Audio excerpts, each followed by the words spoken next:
Turma, então a gente estava falando semana passada a respeito desses compressores aí, falando um pouquinho sobre esses compressores de múltiplos estágios e policilíndricos, né? E falando também um pouquinho sobre compressor de parafuso. Correto? Vimos lá funcionamento, questão de entrada, saída, as especificações desses compressores. E aí, hoje, nós vamos falar um pouco também sobre, quer dizer, vamos continuar falando desses compressores.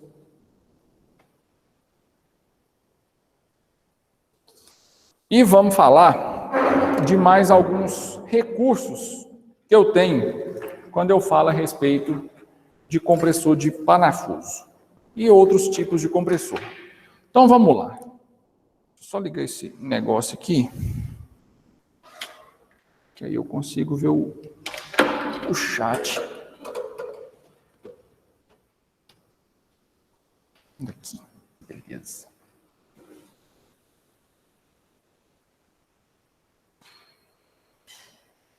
Então, outra coisa, outro tipo de compressor muito comum que a gente encontra por aí, são os chamados compressores dinâmicos. Lembra lá que a gente comentou que tinha os compressores de deslocamento volumétrico fixo, né? Que nós chamamos de deslocamento positivo, compressor pistão e parafuso, basicamente. E agora os compressores dinâmicos. Lembra lá quando a gente falou das máquinas de fluxo?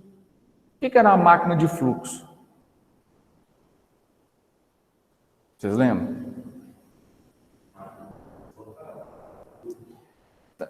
Era, mas o que é uma característica importante das máquinas de fluxo? O que era importante delas? Lembra das bombas de deslocamento positivo? As bombas de deslocamento positivo, nós falamos que elas tinham um funcionamento semelhante aos compressores de deslocamento positivo, né? As bombas de fluxo, ou as máquinas de fluxo, qual que é a semelhança delas com o deslocamento dinâmico? Lembra um exemplo de máquina de fluxo, que era a bomba centrífuga? Lembra desse nome? O que era uma bomba centrífuga? O fluido passava por dentro dela, não era? Ele era bombeado, mas ele não ficava aprisionado dentro de uma câmara fechada. E para que elas eram voltadas? Para vazão ou para alta pressão? Vazão. Tanto é que o que eu fazia quando eu precisava ter uma alta vazão e uma pressão de média para alta de saída? Eu não montava aquelas bombas de fluxo de vários estágios? 2, 3, 4, 5 estágios. Lembra disso? Aqui, turma, um compressor de deslocamento dinâmico, ele vai ser, de certa forma, semelhante a uma máquina de fluxo. Então, ele vai comprimir esse ar, mas não tanto quanto um compressor de deslocamento positivo.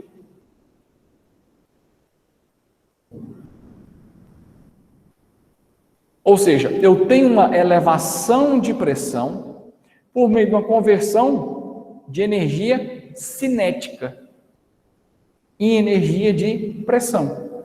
Energia cinética é dada pela velocidade. Então, é como o fluido entrar na câmara de compressão, ele fosse acelerado. E daí resulta em energia de pressão. Beleza? Não pela compressão de redução de volume, e sim pelo ganho de velocidade, pelo ganho de energia. Beleza? Até então? Então, o que a gente chama de rotor lá em bomba centrífuga, o raciocínio é o mesmo aqui. Então, nós vamos chamar também de rotor ou de impulsor. Não sei se vocês lembram lá alguns desenhozinhos que a gente colocou lá de rotor no semestre passado. Em inglês estava impeller. É basicamente uma tradução literal para impulsor. Então, aqui, turma, eu tenho equipamentos em alta velocidade que vão acelerar o fluxo que passa dentro do compressor,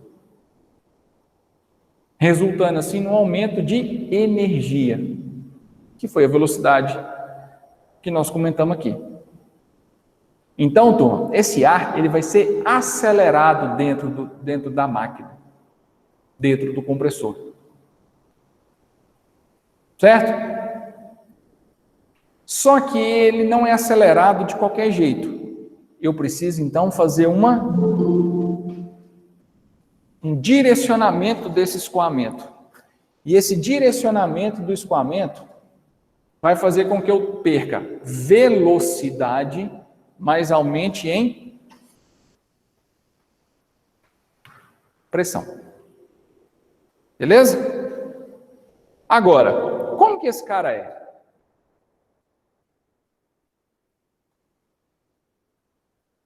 Um desenho em corte, representando esse difusor. Então, difusor, turma, que são essas marcas em preto aqui, ó, eu tenho um rotor, eu tenho um acionamento, eu tenho o eixo do rotor, e percebam, é como se eu tivesse vários pequenos rotores aqui, tipo uma hélice, exatamente. Então, eu estou forçando o ar a entrar aqui, onde está verde. Então, verde é a entrada de ar.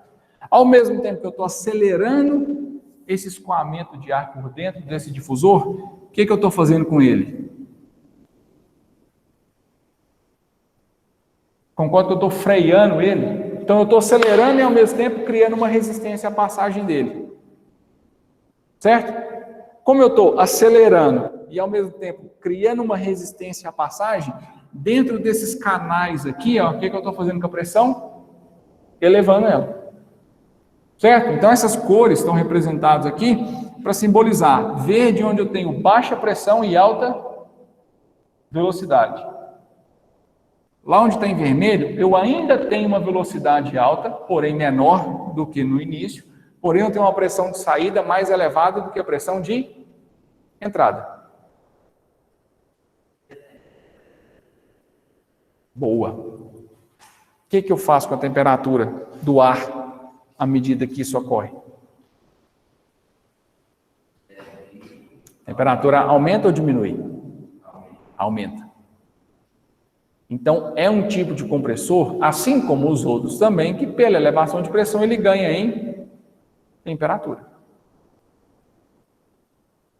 Então, às vezes, dependendo da aplicação, eu preciso resfriar esse ar. Ou pelo menos diminuir a temperatura de saída desse ar.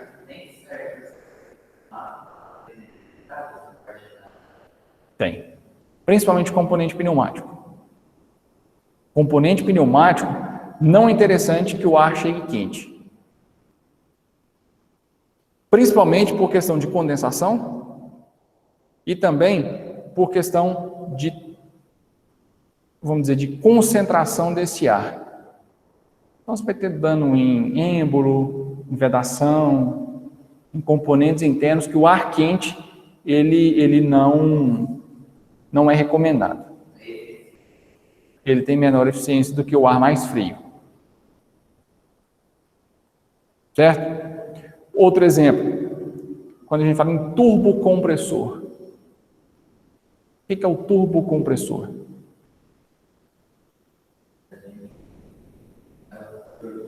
Sim, de veículo. Então, ele empurra mais ar para dentro do motor.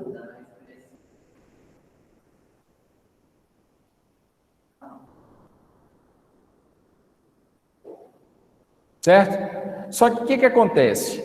O turbocompressor, o ar depois dele fica como? Quente. Já ouviram falar num sistema chamado de intercooler? O que é um intercooler? Cooler é de resfriador.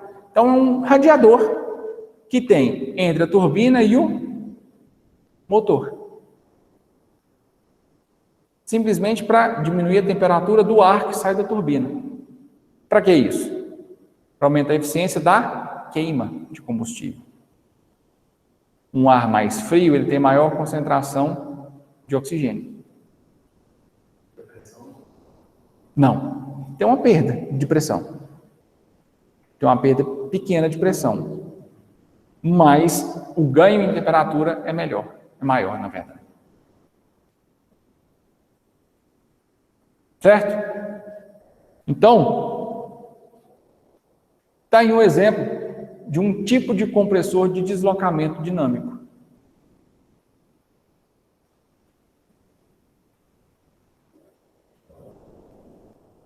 E aí, um dos mais comuns que a gente tem dentro da aplicação são os chamados compressores de deslocamento dinâmico centrífugo.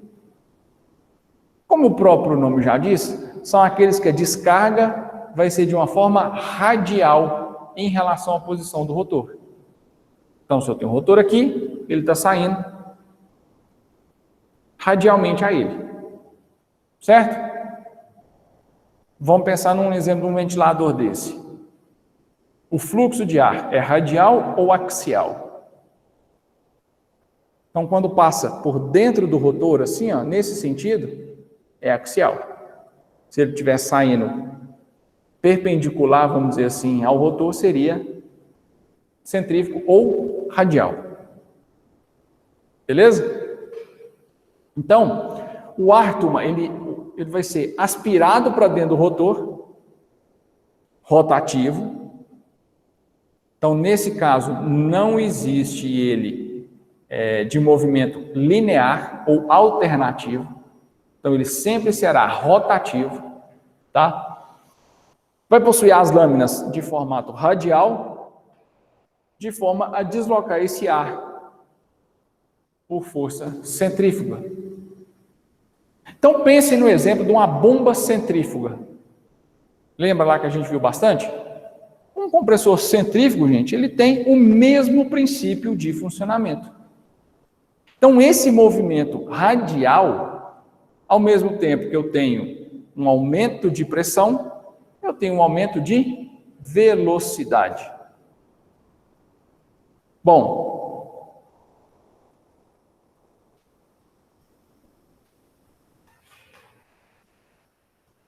nesse caso, posso ter ele em estágios diferentes de compressão. E esses estágios diferentes de compressão, eles também vão ser importantes, porque eu posso ganhar em vazão e também, principalmente, ganhar em pressão de saída. Porém, eu tenho uma limitação. Os compressores centrífugos, eles são mais voltados à saída de vazão do que propriamente de pressão. Então, por exemplo, eles são muito utilizados onde eu tenho gases para queima. Lembra quando a gente foi lá na Alma? Aquele negócio que nós mexemos lá. Lembra que tinha aquele compressor? Que tipo de compressor que era aquele? Compressor dinâmico centrífugo. Então, por exemplo, ele direcionava os gases para dentro de um motor para ser feita uma queima. Lá na Alma, aquele projeto lá do gestor que nós mexemos, é isso aqui. Certo? Então, turma, muito utilizado para aplicação de baixa pressão, claro, baixa pressão para um compressor, tá? Então, é onde eu preciso ganhar em uma determinada pressão de saída, mas principalmente ganhar uma vazão em velocidade de saída. Esses compressores são muito utilizados para esses fins. Então, aqui um exemplo de um compressor centrífugo. Igualzinho que lá, que a gente mexeu. Então, aqui dentro, ó, eu tenho, aqui eu até coloquei uma vista explodida para vocês, esse cara aqui é o rotor. Esse que está circundado pelas setinhas vermelhas aí, ó. Então, ele obrigatoriamente força o ar a circular aqui por dentro, ó, igual está representado nesse quadrinho verde aí. Então, turma, eu posso ter uma geometria desse cara de forma que eu consigo ganhar numa associação em série. Ou seja, eu consigo vários estágios de compressão simplesmente por um desenho do meu rotor dentro da minha voluta, dentro da minha carcaça. Como ele pode ter um estágio só de compressão. Então, aquela primeira imagenzinha que eu coloquei para vocês, que estava lá, verde, laranja e vermelho, é um exemplo de um tipo de compressor de vários estágios. Nesse caso aqui, por exemplo, eu tenho um compressor de quantos estágios? Porque eu tenho praticamente dentes retos. Muito semelhante a uma engrenagem de dente reto, o rotor dele. Beleza? Então, são exemplos de tipos de compressores que a gente tem para essa função. E aí, turma, nós temos também os de deslocamento dinâmico, porém agora axiais. Basicamente, qual que é a diferença deles? É o fluxo, que é axial, ou seja, no sentido do eixo de transmissão. Certo? É um tipo de movimento que a gente chama de axial. Esses caras, turma, eles têm uma aplicação muito específica que é muito conhecida.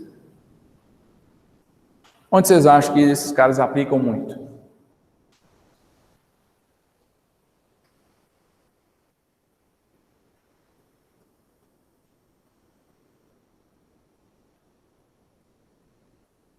Eles têm como característica um aumento gradativo da pressão. Consequentemente, em ganho de energia gradativo. E eles são todo aletados.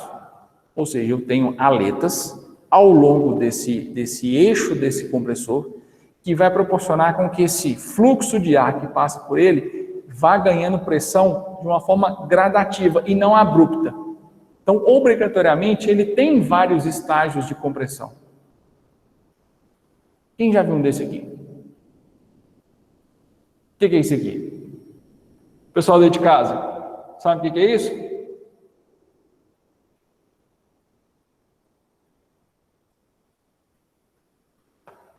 Turma, isso aqui, ó, é um motor de reação. O que é um motor de reação? Você já ouviu falar nisso? É o que a gente popularmente chama de turbina do avião. Aquilo que está lá pendurado embaixo da asa do avião, que a gente popularmente chama de turbina, aquilo lá, na verdade, é o motor dele. Um motor de reação, ou seja, ele faz um empuxo para trás, né? Consequentemente, a reação é empurrar para frente. Por isso, motor de reação. Pessoal, deixa eu ver se eu consigo representar com o mouse aqui, para ficar melhor para vocês. Ó, essa parte aqui está representando o compressor axial. O fluxo está nesse sentido aqui, ó. Certo? Então, esse aqui é o desenho. Ó. Essa é a representação do motor. Pessoal, o motor, de fato, é isso aqui, ó. Onde a queima ocorre. É aqui. Esse cara aqui, ó, é o compressor. Ou seja, do motor propriamente dito para frente, é tudo compressor.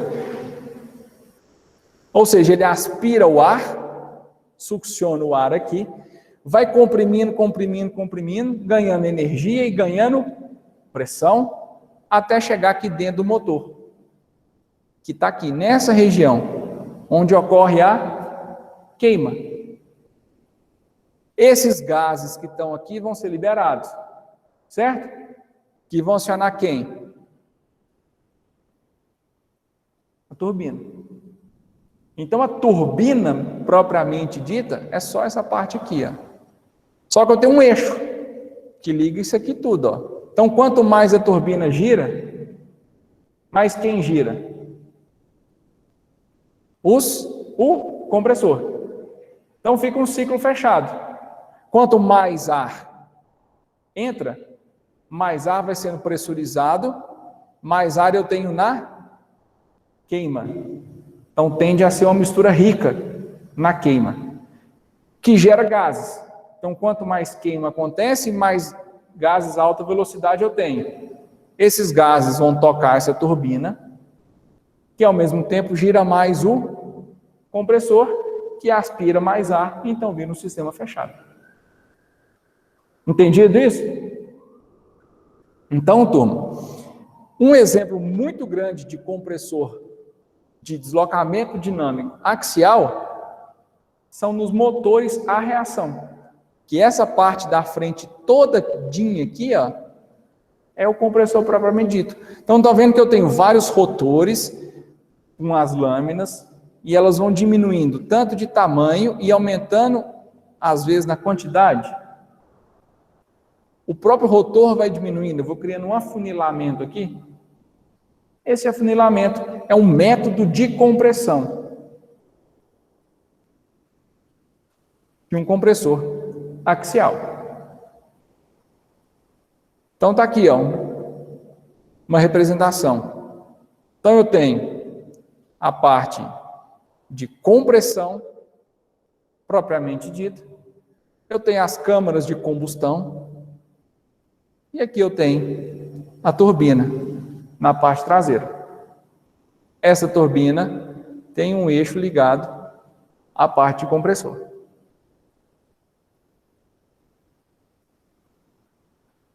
Já tinham visto um desenho desse? Então, esse cara completo é aquele que vai lá pendurado, por exemplo, na asa dos aviões comerciais. É o que lá nos caças, né, nos aviões caça, que a gente vê aquelas duas saídas traseiras assim, a gente está vendo essa ponta aqui, ó. Mas é um motor desse jeito que está lá dentro. Essa configuração básica, vamos dizer assim. Um turbocompressor que a gente vê em carro é um cara desse aqui. Então, o compressor está comprimindo o ar que manda para dentro da câmara de combustão. Aqueles gases pós-queima, lá dentro do cilindro, eles vão tocar a parte da turbina, vai tocar a parte do turbocompressor. Então, quando a gente chama de turbina, na verdade, ali dentro eu tenho um sistema misto. Eu tenho parte dele que é um compressor, e eu tenho parte dele que é uma turbina. Então, ela rouba energia dos gases de exaustão, o eixo é comum, gira a parte de compressão, que é o responsável por enviar ar para dentro da câmara de combustão. Queima, gera os gases, gases movimenta a turbina movimenta o compressor. Já ouviram falar em turbo lag? O que é o turbo lag?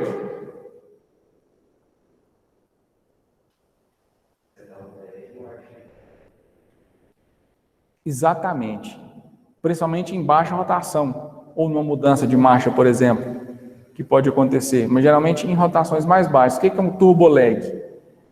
A turbina não tem potência suficiente para movimentar o compressor. Tem pouco gás de queima.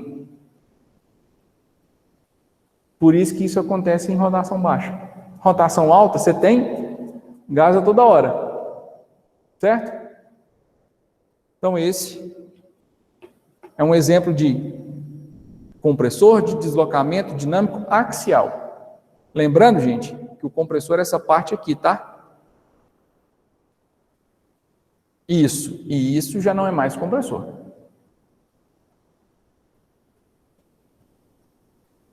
Tranquilo? Turma daí de casa. Tranquilo, Thiago. Então, beleza. Então, vamos dar sequência aqui.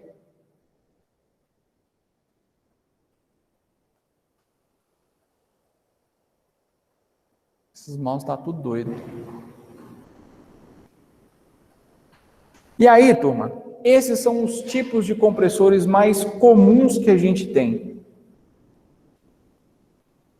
Depois, mais para frente, talvez na próxima aula, a gente fale um pouco sobre o compressor de diafragma. O compressor de diafragma, a gente vai ver muito ele em ambiente hospitalar. Nós até comentamos dele na aula passada. O que é um compressor de diafragma? Ele é um compressor de deslocamento positivo. Ao invés de ser um pistão batendo, ou um eixo que tenha contato direto com esse ar, o que eu tenho? Eu tenho uma membrana. Então, essa membrana é responsável por bombear esse ar para frente. Então, é um compressor muito isento de contaminação. Ele é mais silencioso. Ele é mais silencioso, praticamente isento de contaminação desse ar, mas ele tem um grande problema: tamanho. Então, não é feito para grandes capacidades de bombeamento ou de compressão. Por isso que ele é muito utilizado em ambiente hospitalar, odontológico. Você não precisa de altas pressões para tocar um motorzinho pneumático. Por exemplo, do motorzinho de dentista, ele é pneumático. Não precisa ter altas pressões e altas vazões. Então, um compressor de membrana ele consegue. Agora, eu não posso pôr ele para tocar uma fábrica. Certo? Aí é preferível pôr um outro compressor mais simples e investir no tratamento do ar. E mesmo um compressor de diafragma, para uso, por exemplo, odontológico, esse ar também precisa ser tratado. Filtrado, limpo, seco. Agora imagina, quando o dentista vem assim e bate aquele jatão de ar para secar a boca, se ele tivesse gotícula de óleo misturada nele. Isso é muito interessante. Então, por conta disso, a gente precisa desse tipo de tratamento, vamos dizer assim, do ar. Turma, como eu já comentei com vocês, motor a combustão interna precisa de sistema de arrefecimento, não precisa? A maioria dos motores hoje utiliza qual sistema de arrefecimento? A água, né? Então, qualquer motor hoje que a gente pegar desses novos, arrefecimento a água. A Volkswagen, principalmente, e a Porsche, usava que sistema de arrefecimento? A ar, não era? Motor de Fusca, Brasília, TL, essas coisas. E os 911, até na década de 90, também usava arrefecimento a ar. O que é? Boxer.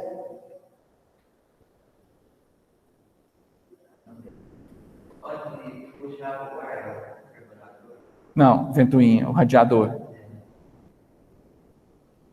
Então, assim, são sistemas de arrefecimento. O que é arrefecimento? Abaixar temperatura. Bombas. Tinha sistema de arrefecimento? Sim ou não? O que vocês acham? Turma daí de casa, bomba tem sistema de arrefecimento?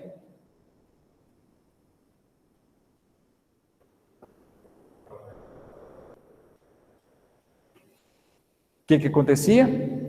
O próprio fluido funcionava como uma refrigeração do equipamento. Não era isso que eu falava para vocês? Ou seja, quando não tinha fluido, o que acontecia com ela? Com as bombas? Não era cavitação? E o que era um dos sintomas da cavitação? O aquecimento. Então, a bomba funcionou em vazio, pode saber que ela vai aquecer, e muito. Chega a fundir o rotor na carcaça. Então, o próprio fluido funcionava como sistema de arrefecimento, independente se era água, óleo, enfim. Beleza? E aqui? O fluido refrigera? Não. Exatamente. Então, aqui eu não tenho essa condição. Ou seja, o fluido, o próprio fluido bombeado, não vai funcionar como uma refrigeração do próprio equipamento. Então, eu preciso ter dispositivos que funcionem como esse arrefecimento. Certo?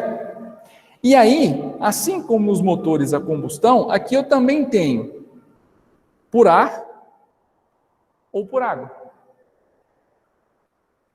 E além disso, basicamente eu tenho duas etapas ocorrendo esse arrefecimento. Dos cilindros, propriamente dito, onde ocorre a compressão, e um sistema intermediário que pode acontecer, que é quando eu estou resfriando esse ar que vai ser direcionado para a utilização. Beleza?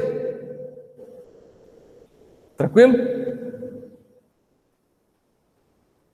Então vamos lá. Então vamos falar agora um pouquinho sobre esses sistemas de refrigeração ou de arrefecimento. Turma, para que serve um arrefecimento numa máquina dessa?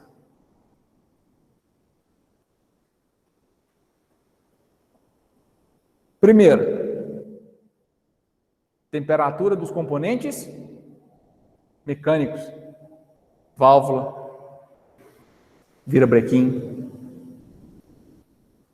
camisa, cilindro, pistão, rolamentos e daí por diante.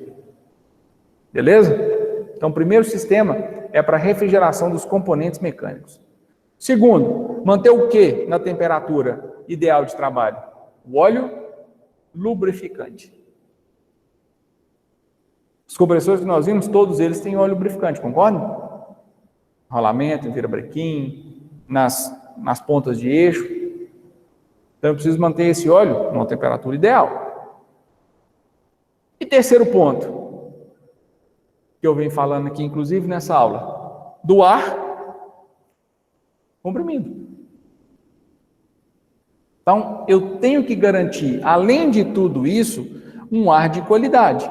E esse ar de qualidade vai passar pela temperatura desse ar. Beleza? Então, esses fatos, eles vão ser responsáveis e precisam ser refrigerados por conta disso. Turma, outro motivo, aproximar as condições de compressão do processo isotérmico. O que é um processo isotérmico?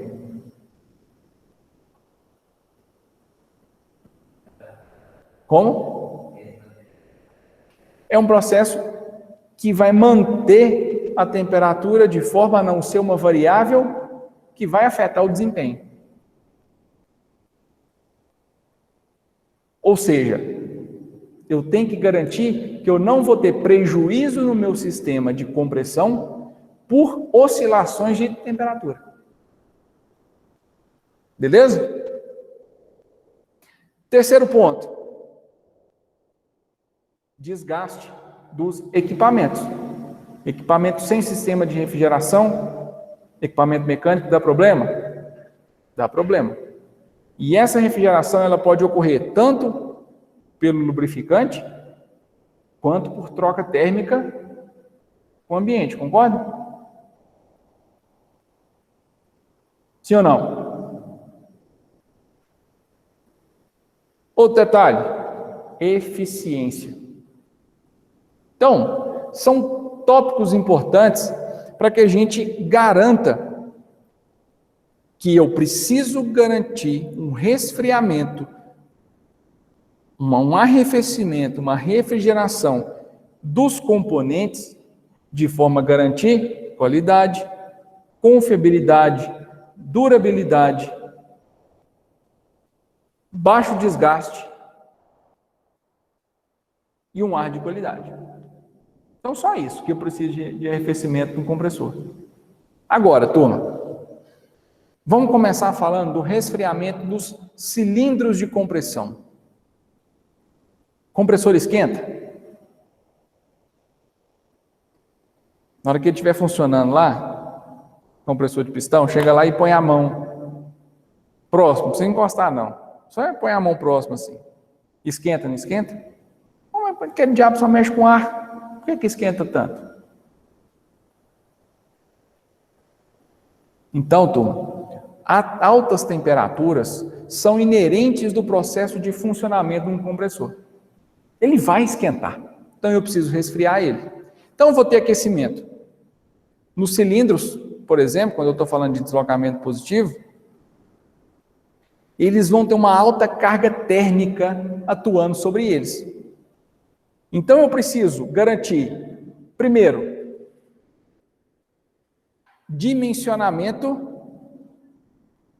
mecânico. O que acontece com um componente mecânico quando aquece?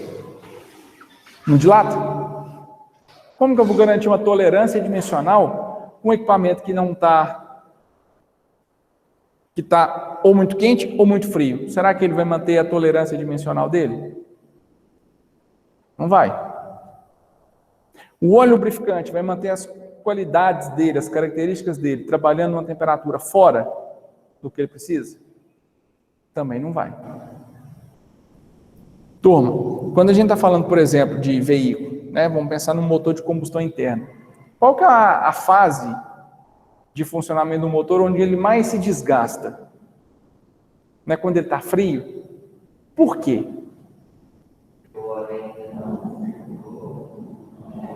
O óleo não circulou, não está na temperatura ideal, os componentes, vamos dizer assim, não se ajustaram ainda para aquela temperatura de trabalho. Então, não é recomendado um motor frio trabalhar em carga máxima, concorda? Aqui é a mesma coisa. Então, se eu tenho uma temperatura otimizada de trabalho, consequentemente, é para evitar que eu tenha desgaste em lubrificante e desgaste em componente. Tranquilo?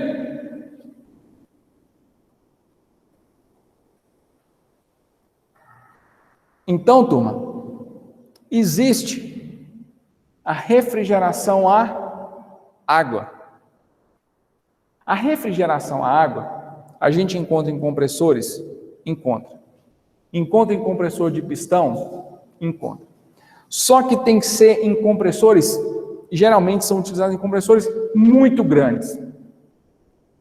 Com cilindros que dá aí 500, 400 milímetros de diâmetro. Então, um cilindrozão do bicho é desse tamanho assim. Ó. Esses compressores utilizam arrefecimento à água. Então, os cilindros, eles possuem uma camisa aonde a água circula e faz essa refrigeração dos cilindros. Principalmente nos cabeçotes de compressão. Lembra que a gente falou lá dos cabeçotes de compressão, que é aquela parte que de fato é onde realiza a compressão do ar? Então ali que é o ponto mais crítico de temperatura e é ali que eu tenho uma concentração dessa água se recirculando. Geralmente, turma, é um sistema fechado, tá? Essa água. Então ela vai onde ela precisa ir, principalmente nos cabeçotes de compressão, ela aquece, ela volta, passa por um sistema de radiador, um trocador de calor, resfria e volta. Então ela recircula no sistema fechado.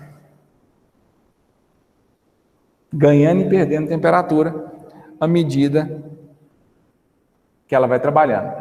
Porém, o que é um problema da água? Ponto de fusão dela é alto, ponto de evaporação dela, de ebulição, é alto ou é baixo? É baixo. Então eu tenho duas alternativas para compressores refrigerados à água.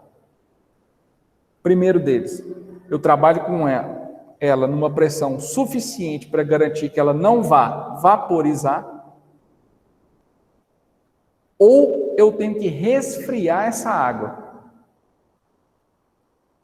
Então, o sistema de refrigeração dessa água, que vai resfriar os compressores, eu tenho que ter uma troca térmica e garantir que essa água esteja em baixa temperatura. Então, tem compressor, por exemplo, que usa água a 15 graus, 12 graus. É uma temperatura baixa. Mas para não correr o risco dela vaporizar dentro das camisas. Tranquilo? Então, esse é um problema que eu posso vir a ter caso a água não esteja na temperatura ideal para refrigeração dos cabeçotes, principalmente. Beleza? Outro detalhe, gente, essa água, ela tem que ser limpa. De preferência, uma água desmineralizada. Para evitar a formação de quê? Sais de cálcio e magnésio. Vocês já tiveram uma disciplina de máquinas térmicas? Aprender sobre caldeira, essas coisas? O que é um dos grandes problemas que a gente tem em caldeira? Tratamento de água, né? Por quê? Vocês viram isso? Não. A natureza da caldeira é formar vapor, certo? Vapor d'água. Então, quando você tem uma água que a gente chama muito dura, com muito sal mineral, quando ela entra dentro do balão da caldeira, o que ela vai fazer? Vai evaporar. Só que aqueles sais minerais que estão presentes nessa água, eles evaporam? Não. Então, eles ficam lá dentro. Então, eles vão impregnando dentro da caldeira. Quando eles ainda estão úmidos, de certa forma, vai virando uma nata, parece um barro, só que branco. Se aquilo ali não for tratado, não for retirado, ele calcifica. Então, ele endurece. Então, uma vez que ele calcifica, ele endurece e gruda na parede da caldeira, ele começa a funcionar como um isolante térmico. Então, você precisa gastar mais energia para transformar aquela água em vapor. Ao mesmo tempo que ele funciona como isolante térmico, que ele calcifica e gruda nas paredes de tubo, do balão e tudo mais, ele começa a diminuir também a troca térmica de refrigeração daqueles tubos. Então, o tubo começa a ficar mais quente, principalmente os tubos de fogo. Metal, sem refrigeração, com fogo circulando por dentro, o que pode acontecer? Não, deformação, empenamento, perda de dimensão e tudo mais, e é onde a caldeira começa a dar ou entupimento ou vazamento. E aqui, turma, é a mesma coisa. Então, quando eu não consigo garantir uma temperatura ideal do trabalho dessa água que vai refrigerar, e ela ainda está contaminada, por exemplo, sem tratamento, que ela possui sais, né, uma água de poço artesiano, por exemplo, é rica em sal mineral, o que acontece? Eu estou vaporizando essa água, ao mesmo tempo que eu provoco uma formação desses sais de cálcio e magnésio. Então, vai formando como se fosse um lodo, e esse lodo ele vai impregnando dentro do compressor. E uma vez que impregnou, acabou.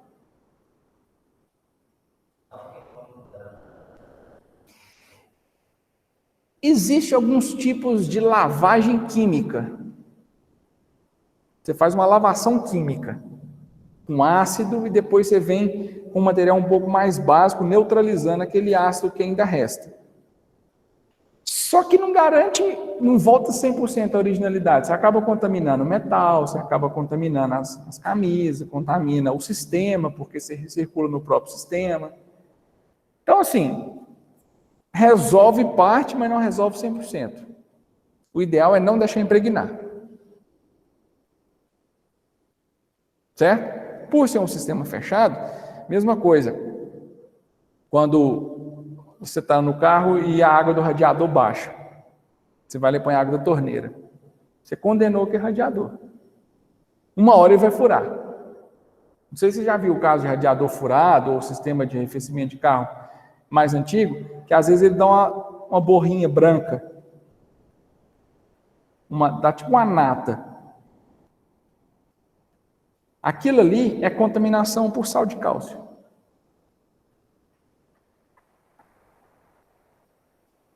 Então, é um problema sério que a gente tem em sistemas refrigerados à água. A água precisa também ser tratada.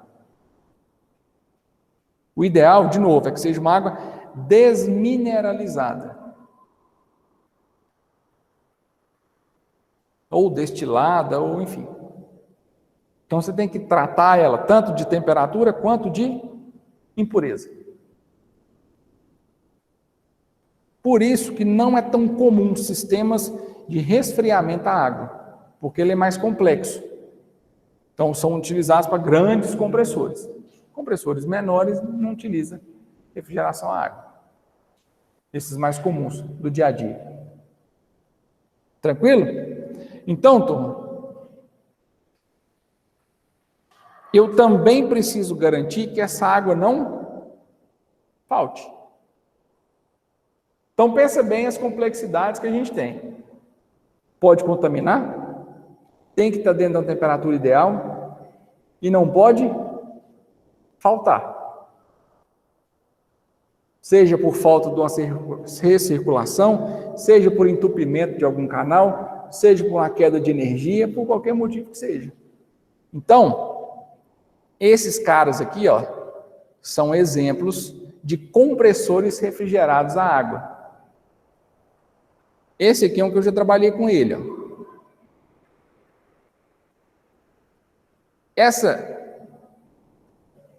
Esse cabeçote aqui, ele é mais ou menos da minha altura. Esse aqui deve ser uns 2 metros, essa distância aqui. E geralmente externo. Então, quantos cilindros, gente, esse aqui? Quantos cilindros esse compressor? 3 cilindros. Quantos estágios de compressão?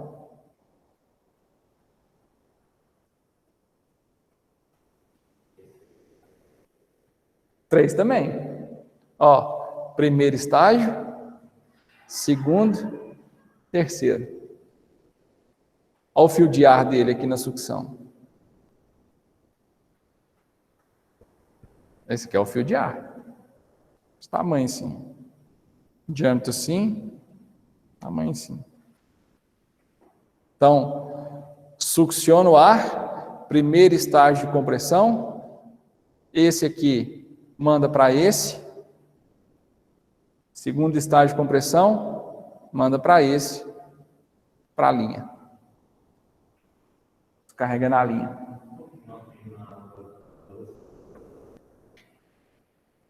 Isso aqui é tipo um radiador que ele tem. Ó. Então a água recircula aqui, aqui ela troca calor, esfria, é bombeada para cá. Ela circula dentro dessas camisas aqui, ó. Aqui, aqui e aqui.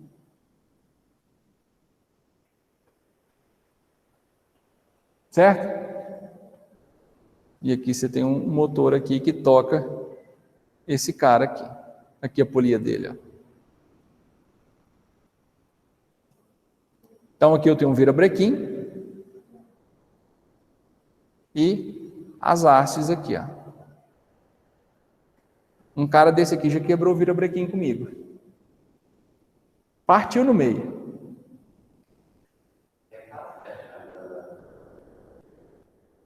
A gente tinha um de reserva. Mas não é fácil, não. Eu não lembro quanto pesava, cara, o virabrequim desse cara. Era na casa, assim, de uns... Aí eu posso estar falando um número muito errado, mas era na casa de uns 700 quilos, o virabrequim dele. Era pesado. Ah, a gente não tinha acesso ao material, mas ele era assim, ele era revestido de cromo duro, se não me engano. Era pesado. Nós pusemos na carroceria de uma Saveiro, ela quase empinou a frente. Pôs ele para poder levar vendeu ele no peso. Vendeu ele no peso. E eu que fui levando ele. Pôs ele na carroceria, ela chegou a sentar no chão. Era pesado. E partiu. Belo dia lá, tô trabalhando, pá, barulhão. Aí saímos correndo. O que será isso? O que será isso e tal? Foi ver o compressor parado. O compressor parado, assim, ele era muito antigo. Então o motor estava girando ainda. as hastes soltou, né? Porque o virabrequim quebrou, aí ficou lá assim, o motor girando em falso. Vai ver, quebrado. Aqui também é outro exemplo de compressor refrigerado da água. Então, vocês estão vendo, gente, que é uns caras muito parrudo, muito grande, né? Quando a gente está falando em sistemas menores, aí a gente vai falar de sistema refrigerado a ar mesmo. O próprio ar consegue suprir a demanda térmica de compressores menores. Não há essa necessidade de um sistema complexo e caro como o sistema refrigerado a água. Então, é muito comum a gente ver em compressores de médio e pequeno porte. Outros compressores de grande porte também usam sistemas de refrigeração a ar. Tá? São mais usuais, são melhores e mais fáceis de serem aplicados. Então, aquele compressor, quando ele gera calor, ele precisa então ter um fluxo de ar passando por ele para garantir que ele seja resfriado. Então, esses caras, geralmente, eles demandam um processo de limpeza. Como assim limpeza, Tiago? Quanto mais sujo ele tiver, pior vai ser a troca térmica. Concorda? Então, em ambientes que eu tenho muito pó em suspensão, ambientes que sejam fechados, com pouca circulação de ar, tende a ser mais complicado por conta da vazão de ar que esse cara precisa para fazer a refrigeração. Principalmente se for de alta potência. Certo? Então eu preciso cuidar para isso. Bom, onde está o sistema de refrigeração desse cara?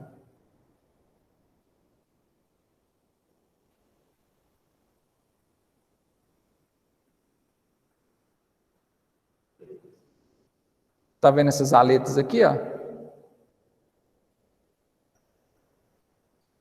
Aqui, aqui, aqui e aqui. Esse é o sistema de refrigeração a ar. Simples, né? Mais fácil de cuidar. Bem menor. Claro que nós estamos falando de compressores menores, mas muito mais simples. Mas tem um detalhe.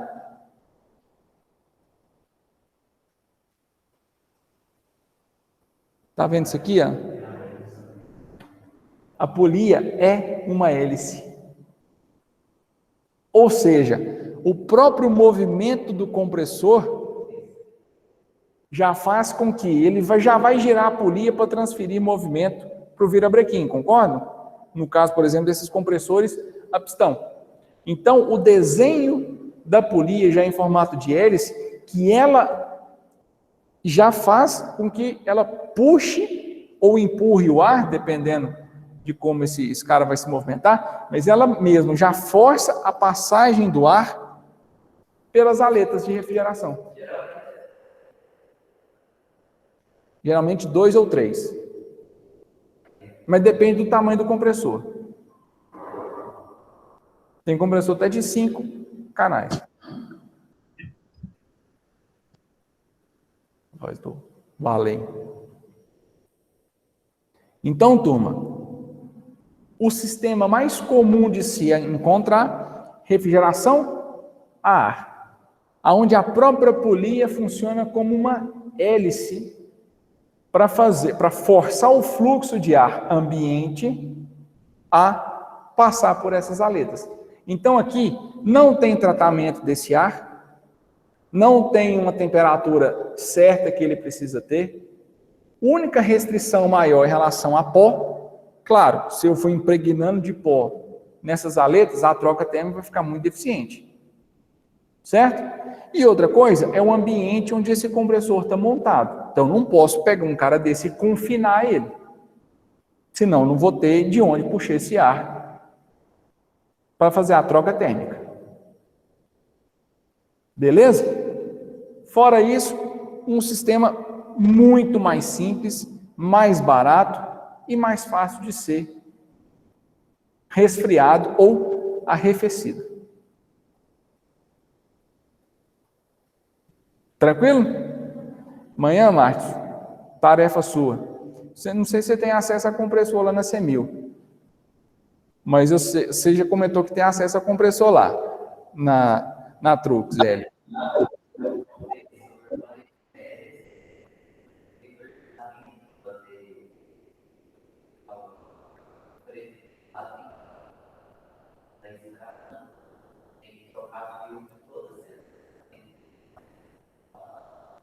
Lá não tem secador.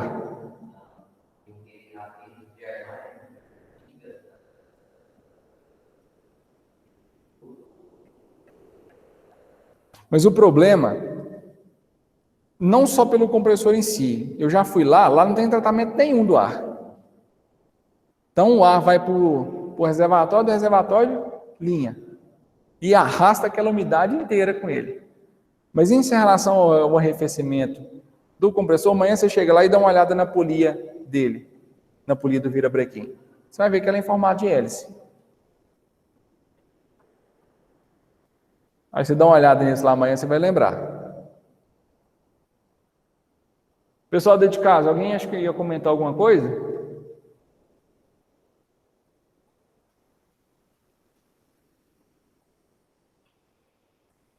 Dúvidas então, moçada, em relação a isso aí ou tranquilo?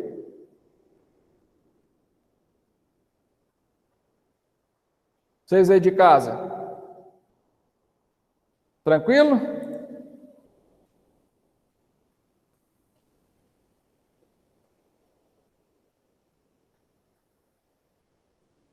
Bora dormir um sono? Chega, né? Amanhã é cedo. Pessoal, então, paramos por aqui. Quinta-feira nós damos